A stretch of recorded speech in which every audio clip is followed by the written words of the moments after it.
સુરેન્દ્રનગરથી સમાચાર કે જ્યાં પીસીઆઈ અધ્યક્ષ મોન્ટુ પટેલની મુશ્કેલીઓ વધી શકે છે। વઢવાણના ડોક્ટર મુકેશ શુક્લએ દવાની પેટન્ટની ચોરીનો આરોપ લગાવ્યો, જ્યાં વૈજ્ઞાનિકની માન્યતા પ્રાપ્ત દવાની પેટન્ટની ચોરી કરવાનો આ આક્ષેપ છે।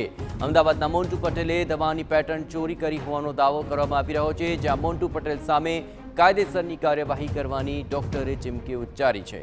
ડોક્ટરે સંશોધન કરીને મલેરિયાની પેટન્ટ દવા બનાવી હતી।